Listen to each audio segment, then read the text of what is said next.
What if the biggest reason your family never produces a millionaire isn't bad luck, low income, or lack of opportunity? What if it's something far more ordinary, something that looks completely normal from the outside? Imagine a typical household in the United States or Western Europe. A 28-year-old graduate lands a decent job, earning around $65,000 a year. After taxes, that comes out to roughly $4,000 per month. It's not extraordinary, but it's stable. They move into a one-bedroom apartment for about $1,500 a month. A car payment adds another $400. Insurance, groceries, and utilities take around $1,200. Then come the smaller things, subscriptions, eating out, daily spending, another $400. On top of that, there's a $300 student loan payment. At the end of the month, there's maybe $200 left. Sometimes less. Sometimes nothing. From the outside, everything looks fine. They're doing exactly what they were told to do: get educated, get a job, and build a life. And over time, they repeat this pattern without really questioning it. This is where the problem begins. Not in one big mistake, but in a series of completely reasonable decisions. The issue isn't that people don't earn money.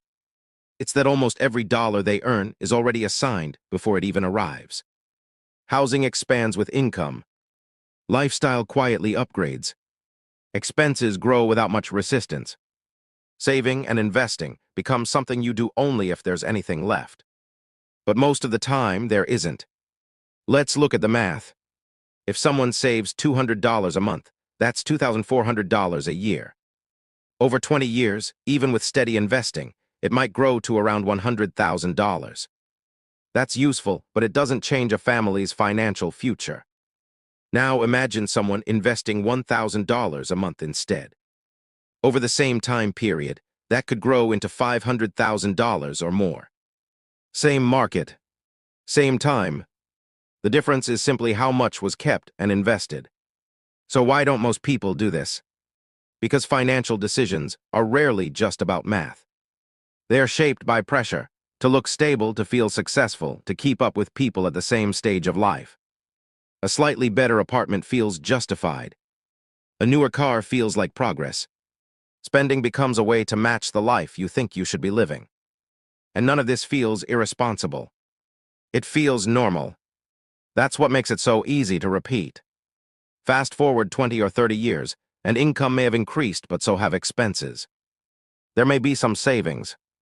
There may be a retirement account. But often, there isn't enough invested to create real financial freedom. And without realizing it, the same financial pattern gets passed down to the next generation. Now consider a slightly different approach. Someone earning the same income, but choosing to keep their lifestyle just a bit lower than what they can afford. A smaller apartment. A reliable used car.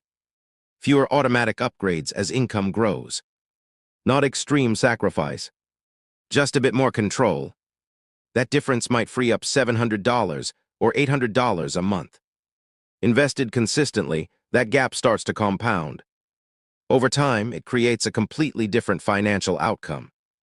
Not because of luck or intelligence, but because of small, repeated decisions. Wealth isn't built from how much you earn. It's built from how much you keep and how consistently you grow it. Most families don't produce millionaires not because they can't, but because their financial habits are designed for stability, not growth. And stability, while comfortable, doesn't compound very far. If this perspective made you think a little differently, you can subscribe for more calm and realistic breakdowns like this.